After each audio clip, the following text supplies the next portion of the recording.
والد ہیں، تمام روحیں آپ صلی اللہ علیہ وسلم کی روح سے پیدا ہوئی.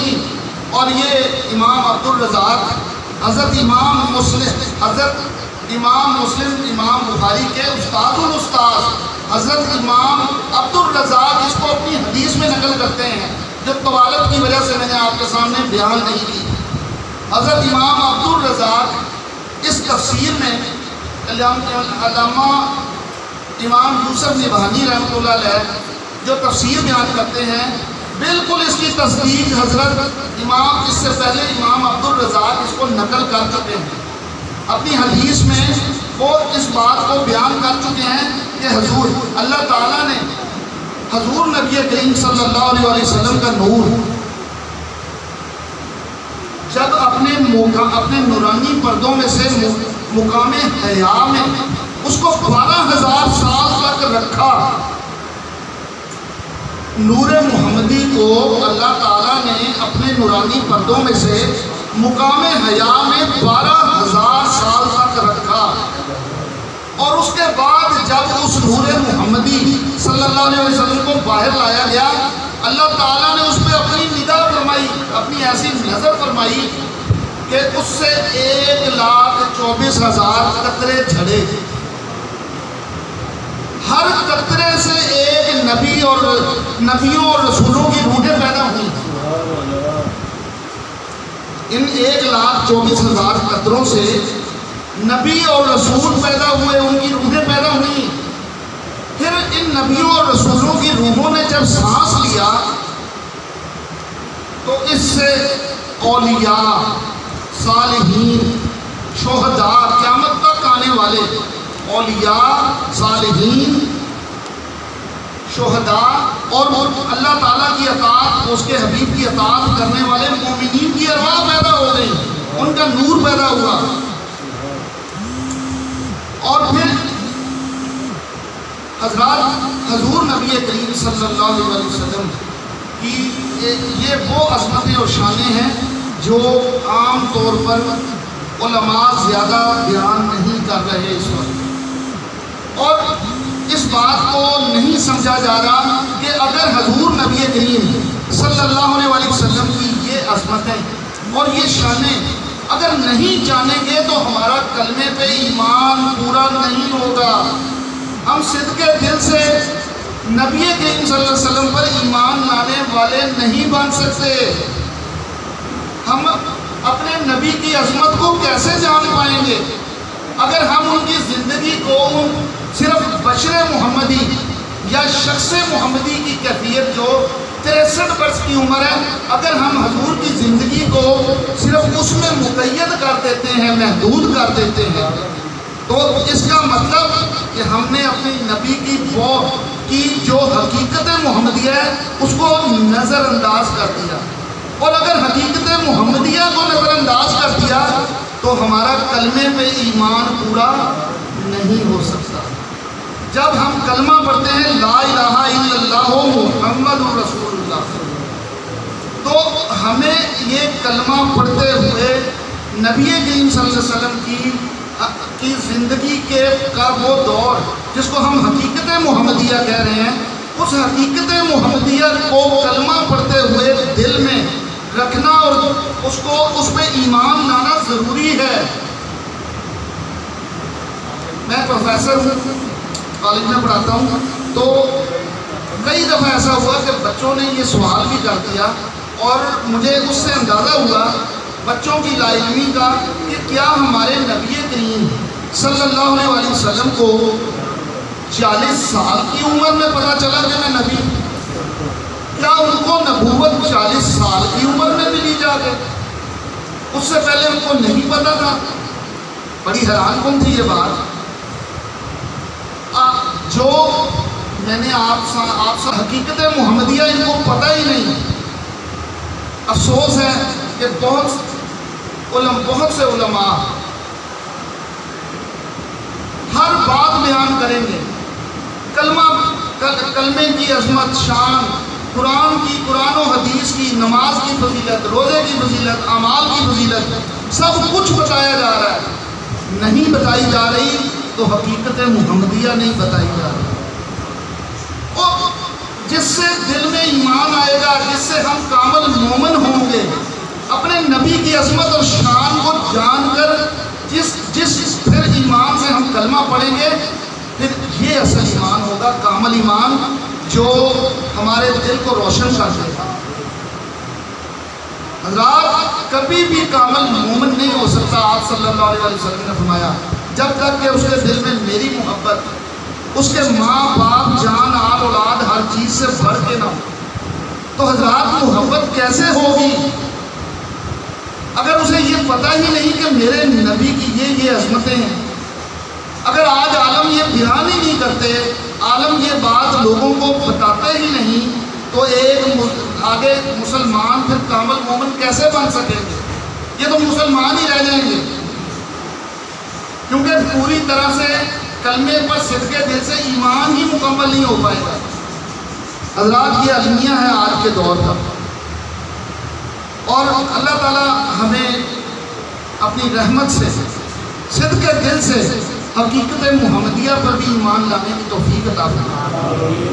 حضرات حضور نبی کریم صلی اللہ علیہ وسلم جب دنیا میں جب آپ صلی اللہ آدم علیہ السلام کو تخلیق فرمایا گیا، اب آتے ہیں ہم بشر محمدی یا شخص محمدی صلی اللہ علیہ وسلم کی طرف، کہ وہ کس طرح آپ کا نور جب نور آپ کا آدم علیہ السلام کی پیشانی میں جب تخلیق فرمایا گیا، آدم علیہ السلام کو اللہ تعالیٰ نے وہ روح پھونکی، تو اس کے بعد اللہ تعالیٰ نے آپ نور محمدی صلی اللہ علیہ وسلم کو آدم علیہ السلام کی پیشانی میں رکھ دیا۔ اب یہ نور نیک سلبوں سے نیک رحموں کے اندر منتقل ہوتا ہوتا حضرت آدم علیہ السلام سے نور منتقل ہوا حضرت شیس علیہ السلام، حضرت شیس علیہ السلام سے منتقل ہوا حضرت نوح علیہ السلام، حتیٰ کہ یہ نور پاک سلبوں سے پاک رحموں کے اندر منتقل ہوتا ہوتا ہوتا حضرت خواجہ عبد المطلب کے اندر پہنچ گیا۔ اور جب یہ نور حضرت خواجہ عبد المطلب میں آیا تو آپ کے جسم سے مشک کی خوشبو آتی ہے، اور آپ کے چہرہ مبارک میں خاص طور پہ پیشانی پہ ایک انتہائی چمکدار نور چمکتا تھا۔ اور جب بارش نہیں ہوتی تھی تو اہل قریش آپ کو سامنے رکھ کے بارش کی دعا کرتے تھے، اللہ تعالیٰ ان کی دعا سے ان کے وسیلے سے بارش عطا فرماتا تھا۔ ابراہا نے جب حملہ کیا تو اس کے ہاتھیوں نے حضرت خواجہ عبد المطلب، کیونکہ ان کی پیشانی میں نور محمدی تھا صلی اللہ، تو ابراہا کے ہاتھیوں نے حملہ کرنے کی بجائے حضرت خواجہ عبد المطلب آگے آ گئے تھے، ان کے سامنے سجدہ کیا، سر جھکا لیا ان کے سامنے، اسی نور محمدی کی وجہ سے۔ اب وہی نور محمدی حضرت عبداللہ رضی اللہ تعالیٰ عنہ میں آگے منتقل ہوا۔ حضرت عبداللہ رضی اللہ تعالیٰ عنہ کی پیشانی میں وہ نور چمکنے لگا۔ جب وہ گلیوں میں نکلتے تو ایک عورت جو صاحب علم تھی، ساحرہ بھی تھی، اس نے جب دیکھا تو اس نے وہ حضرت عبداللہ کے پر فریفتہ ہو گئی کہ یہ میرے سے شادی کرنی۔ اس نے بہت دفعہ اظہار کیا، لیکن حضرت عبداللہ نے صرف اتنا کہا کہ میرے والد حضرت خواجہ عبد المطلب میرا نکاح فرمائیں گے، جہاں ان کی مرضی ہوگی میں ان کی مرضی سے نکاح کروں گا۔ پھر ان کا نکاح حضرت خواجہ عبد المطلب نے جس گھرانے میں طے کیا، وہاں پہ جو صاحبزادی تھی حضرت بی بی آمنہ رضی اللہ تعالیٰ عنہ، ان سے نکاح ہو گیا۔ اب کچھ عرصہ ہوا، نکاح کے بعد پھر حضرت خواجہ حضرت عبداللہ رضی اللہ تعالیٰ عنہ گلیوں میں سے نکل رہے تھے تو پھر وہ عورت سامنے آ گئی، لیکن جب اس نے حضرت عبداللہ کو غور سے دیکھا تو اس کے بعد چہرہ موڑ لیا اور واپس جانے لگی۔ حضرت عبداللہ رضی اللہ تعالیٰ عنہ بڑے حیران ہوئے کہ اے بی بی، تو اتنی مجھ پہ عاشق تھی، اتنی مجھ سے محبت کرتی تھی، اور اب تو ایسے منہ موڑ کے جا رہی ہے، اب تجھے کیا ہوا؟ اس نے کہا اے عبداللہ اب وہ بات تجھ میں نہیں رہی۔ حضرت عبداللہ بڑے حیران ہوئے، وہ ایسی کیا بات ہے، مجھے بھی تو پتہ چلے۔ وہ نور جو میں تیری پیشانی میں چمکتا دیکھتی تھی وہ اب تیری پیشانی میں نہیں ہے، یعنی وہ حضرت بی بی آمنہ رضی اللہ تعالیٰ عنہ کے بطن میں منتقل ہو گیا تھا۔ حضرات اب جب حضور نبی کریم صلی اللہ علیہ وسلم کی ولادت بسعادت ہوئی تو حضرت بی بی آمنہ رضی اللہ تعالیٰ عنہ فرماتی ہیں کہ پورا آسمان سے تمام حوران جنت کی جو ملکہ تھی وہ حوروں کے ساتھ تشریف لے آئی۔ حضرت اماں حوا، حضرت بی بی ہاجرہ، حضرت بی بی مریم، حضرت بی بی آسیہ تشریف لے آئیں، بی بی کو گھیر لیا ولادت بسعادت کے وقت۔ اور بی بی آمنہ فرماتی ہیں کہ جب نبی کریم صلی اللہ علیہ وسلم کی ولادت ہونے لگی تو اتنا نور محمدی اس طرح پھیلا کہ مشرق سے مغرب ہر چیز میری نگاہ کے سامنے آ گئی۔ اور پھر فرماتی ہیں کہ حضور یہ بچے کی جو ہی ولادت ہوئی حضور نبی کریم صلی اللہ علیہ وسلم نے اسی وقت سجدے میں چلے آئے۔ حضرات وہ نور محمدی جو تھا وہ اس بشر محمدی، شخص محمدی کے اندر منتقل ہو گیا۔ وہ نور جو اللہ تعالیٰ نے حضرت آدم علیہ السلام کی پیشانی میں رکھا تھا وہ منتقل ہوتا حضرت عبداللہ اور حتیٰ کہ پھر وہ حضور نبی کریم صلی اللہ علیہ وسلم کی ذات میں داخل ہو گیا، منتقل ہو گیا۔ اب حضور نبی کریم صلی اللہ علیہ وسلم بشری کیفیت میں، بشر محمدی کی حالت میں بھی عام انسانوں کی طرح نہیں تھے۔ آپ صلی اللہ علیہ وسلم کا سایہ کبھی کسی نے دیکھا ہی نہیں۔ آپ بی بی آمنہ نے جب حضرت بی بی حلیمہ کے پاس جب بچہ ان کے حوالے کیا تو بی بی حلیمہ سعدیہ جب اس بچے کو لے کے اپنے گھر آئیں تو اس اتنی غریب تھیں کہ ان کے پاس جلانے کو دیا نہیں ہوتا تھا گھر میں، اتنے پیسے نہیں ہوتے تھے کہ کوئی چراغ یا دیا جلا لیں۔ باقی عورتیں نسبتاً امیر تھیں، وہ اپنے گھروں میں دیا جلاتی تھیں، لیکن کیا ہوتا کہ جب شام ہوتی تو بی بی حلیمہ سعدیہ کے جھونپڑے سے نور کی لاٹیں نکلتی آسمان کی طرف جاتی۔ وہ بیبیاں پریشان ہو گئی ارد گرد پڑوسنے کی، اے حلیمہ تجھے، اور آگے پوچھا بی بی کہ تجھے اتنا جو پیسے عام طور پہ جو پیسے دیے جاتے تھے وہ بچے کو وہ سال کے سال بعد میں دیے جاتے تھے، اے بی بی حلیمہ کیا تجھے پیسے پہلے ہی ادا کر دیے انہوں نے سارے؟ بی بی آگے سے فرمانے لگی اے بیبیوں مجھے نہیں پتا، مجھے صرف اتنا پتا ہے کہ یہ بچہ جو میں لے کے آئی ہوں یہ بچہ ہی کچھ ایسا ہے کہ اس کے چہرے سے روشنیاں نکلتی ہیں، اس کے گرد ہر وقت نور کا حالہ رہتا ہے۔ اور ایک شاعر نے، ایک عاشق رسول نے کیا خوبصورت بیان کیا ہے، میں بھی وہی میرا گھر بھی وہی، میں بھی وہی میرا گھر بھی وہی، گھر میں مہمان عجیب آ گیا۔ حضرات حضور نبی کریم صلی اللہ علیہ وسلم کا جس کی بشری کیفیت میں تشریف لانے کے باوجود، دنیا میں ہماری طرح بشری کیفیت میں تشریف لانے کے باوجود جس میں اقدس کا سایہ کبھی کسی نے دیکھا ہی نہیں، نہ سورج کی روشنی میں نہ چاند کی روشنی میں۔ ایک تو ہوتا ہے نا کہ دن کے وقت لوگ کہتے ہیں بادل پردہ کرتے تھے، ایک توجیہ پیش کرتے ہیں نا جو انکار کرتے ہیں تھوڑا، وہ یہ توجیہ پیش کرتے ہیں کہ حضور کے اوپر بادل سایہ کرتے تھے، رات چاندنی راتوں میں پھر بادل کہاں گئے؟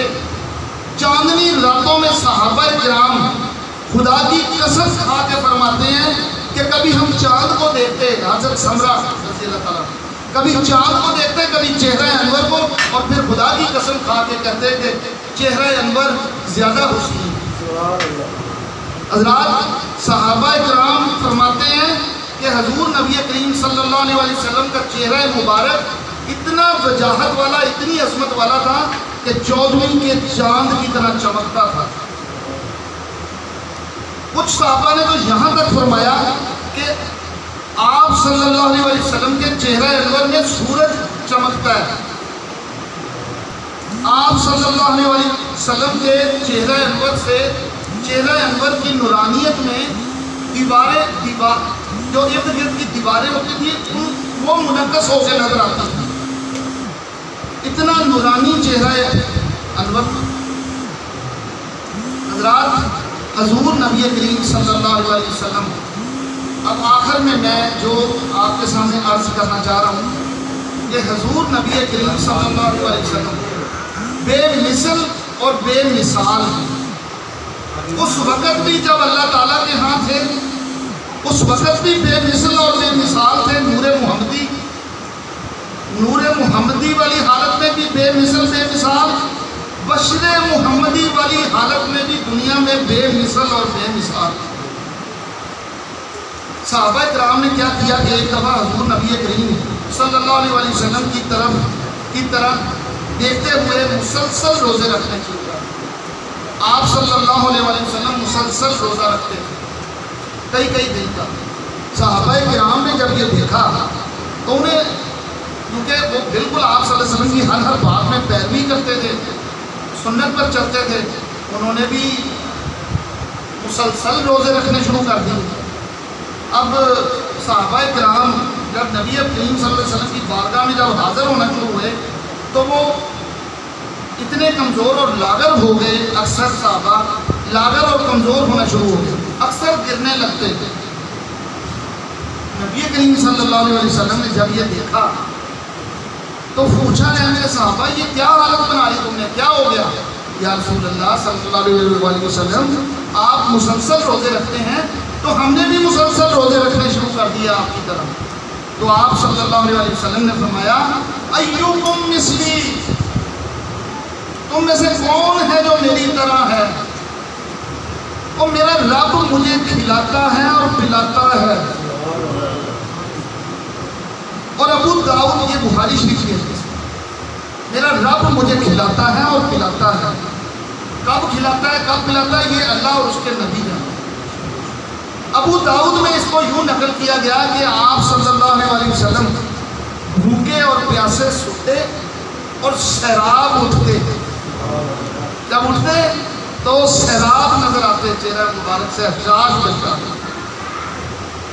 حضرات حضور نبی کریم صلی اللہ علیہ وسلم اپنی بشری کیفیت میں بھی عام انسانوں سے مختلف، بے مثل بے مثال۔ اب سنیں، آپ صلی اللہ علیہ وسلم نے فرمایا، مشکات شریف کی حدیث ہے، انی ارا ما لا ترون، انی ارا ما لا ترون